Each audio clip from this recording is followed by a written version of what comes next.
Hello friends, मैं Saurabh Suman SS exam गुरु YouTube channel पे आपका स्वागत करता हूं। आज तक की कुछ प्रमुख अपडेट के बारे में आपको बताता हूं। कल शाम में हमने बीपीएससी के साइट पे जब ये नोटिफिकेशन देखा कि 4 तारीख से 12 तारीख तक प्रमाण पत्रों की जांच होगी, तो हमने अपने वीडियो में उसको बता दिया। अब कल हमने एक और चीज़ बताया था कि किन सब्जेक्ट के अभ्यर्थी डायरेक्ट एंट्री ले रहे हैं जॉब के लिए। डायरेक्ट एंट्री मतलब एग्जाम दिए हैं लेकिन उनका कट ऑफ का उतना टेंशन नहीं रहेगा।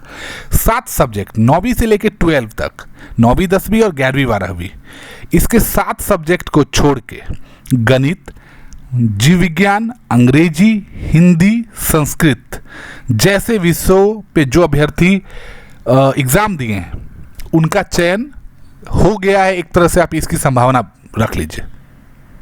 अब वो सिर्फ डॉक्यूमेंट वेरिफिकेशन में, या अब अगर वो हिंदी वाला इंग्लिश वाला पेपर में क्वालिफाइंग नहीं पास कर पा रहे तभी उनका वो अयोग्य घोषित होंगे, बाकी में वो हो जाएंगे। दूसरा, मैं आपको आज अभी तक का एक कंट्रोवर्शियल डिसीजन के बारे में बताऊंगा कि चल क्या रहा है। सब जगह न्यूज़ चैनल पे आप जाइएगा तो यही दिखेगा, यूट्यूब चैनल पे भी जाइएगा तो यही दिखेगा, लेकिन मैं आपको ये बता दूं कि क्लियर आज के डेट पे कुछ भी नहीं कहा जा सकता है। बहुत सारे लोग बोल रहे हैं कि सुप्रीम कोर्ट बिहार स्टेटमेंट, हमने भी एक स्क्रीनशॉट डाला था, वो पूरा वीडियो था कि बिहार के लिए भी कहा गया है उसमें कि बिहार सरकार सुप्रीम कोर्ट का निर्णय का पालन नहीं कर रही। लेकिन आज भी हमने ऐसे कुछ वीडियो सुप्रीम कोर्ट के एडवोकेट साहब सबका देखा है जिसमें अब ये सब चेंज हो रहा है, सर्कमस्टांसेस बदल रहे हैं। तो ये लगातार जारी रहेगा, ये लगातार आपको सुनने को मिलेगा। कभी आपको लगेगा कि बीएड को हटा दिया गया है, कभी आपको लगेगा कि बीएड को नहीं हटाया जाएगा, कभी आपको सुनाई पड़ेगा कि 2018 से लेकर 2023 तक का जो बीएड किए हुए उनको ऐड किया जाएगा। देखिए, ये सब अभी बहस के लिए आपको पसंद होगा कि चलिए बहस हो रहा है, बोलते हैं ना कि दिल को सुकून देने वाली बातें हैं, चाहे आप जिस भी बीएड में हो या बीटीसी में हो। लेकिन लास्ट डिसीजन का कागज, गैजेट जब तक एनसीटी का नहीं दिखेगा तब तक आप कुछ भी लेके ना चलें। अब आपको मैं आज के प्रेस कॉन्फ्रेंस पे अगर कुछ बातें बताऊं तो प्रेस कॉन्फ्रेंस में भी सर ने, अतुल प्रसाद सर ने जो बीपीएससी के प्रेस कॉन्फ्रेंस उन्होंने किया है, उन्होंने क्या बताया?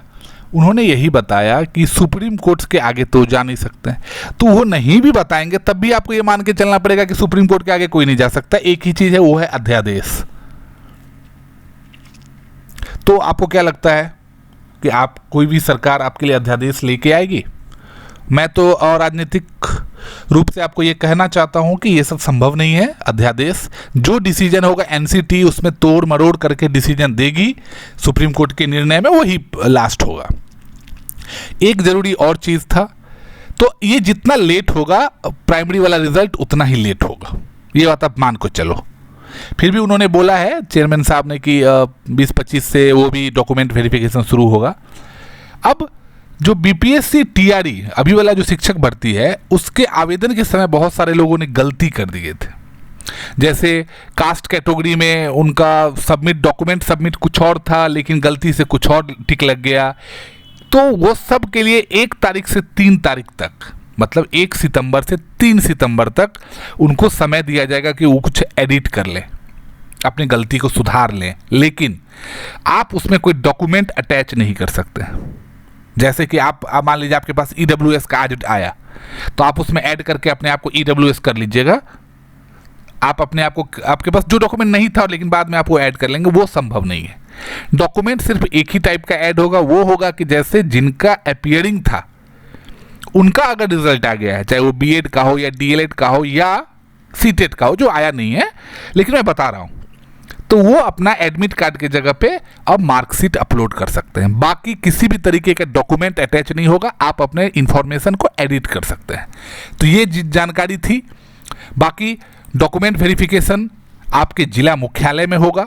सभी डीएम को इस बारे में अवगत करा दिया गया है कि आपके जिला मुख्यालय में वैसी व्यवस्था रखें। हमको लगता है कल तक इस बात का भी अपडेट आ जाएगा कहाँ पे किस जगह पे होगा। तो ये एक जानकारी थी। अब एस्टेट को लेके मैं कुछ बताऊं, क्योंकि अब सब लोग एस्टेट की तैयारी में लग गए हैं और लगना भी चाहिए। मैंने पहले भी बोला था, क्योंकि फिर से नवंबर दिसंबर तक वैकेंसी आएगी। अब उसमें क्या हुआ है कि एक लेटर के कारण बहुत सारे कन्फ्यूजन हो रहे हैं। वो लेटर में ये था कि 18 तारीख तक आप रिजल्ट दे दें स्टेट 2023 का। अब आप सोच लो, आज 29 तारीख हो गया, आज फॉर्म में कुछ डॉक्यूमेंट एडिट करना के लिए लास्ट डेट है स्टेट का 29 तारीख को। अब आप बताइए, मान लीजिए 30 तारीख, ये महीना तो गया। अब कोई भी किसी भी तरीके का करके, ये आपको क्या लगता है 10 दिन में एग्ज़ाम लेके 18 तारीख तक रिजल्ट दे देंगे? देखिए, ऑनलाइन रिजल्ट बहुत आसानी से मिल जाएगा, सीबीटी का है, कंप्यूटर बेस्ड टेस्ट है। लेकिन मुझे लगता है कि पेपर में इतना जल्दी डेट पे एग्ज़ाम परीक्षा फल प्रकाशन 18 तारीख तक हो जाएगा, इसका मुझे शक है। लेकिन अगर ये लेटर हवा में तैर रहा है, हवा में उड़ रहा है, तो कुछ ना कुछ बात होगी। तो आप अपनी पढ़ाई शुरू रखें। 15-20 दिन का, अगर आपको 10 दिन का मान लेते हैं टाइम है, अगर 18 तारीख तक रिजल्ट देना है तो कभी भी एग्ज़ाम डेट अनाउंस हो जाएंगे, एडमिट कार्ड इशू हो जाएगा, क्योंकि डमी एडमिट कार्ड आ ही गया है। वेबसाइट ऐसा बनाया गया है कि बहुत सारे प्रॉब्लम्स नहीं आएंगे। तो चलिए, यही अपडेट था आपको। आप बाकी स्टेट का पढ़ाई बेसिक कॉन्सेप्ट के साथ जारी रखें, सिलेबस अपलोडेड है। थोड़ा मेहनत ज़्यादा करें, क्योंकि 15-20 दिन का ही समय है। 15-20 दिन भी नहीं, मैं बोल रहा हूँ 10 दिन का समय। तो मेरे साथ जुड़ने के लिए बहुत बहुत धन्यवाद। कोई भी अपडेट होगा मैं आपके साथ शेयर करता रहूँगा।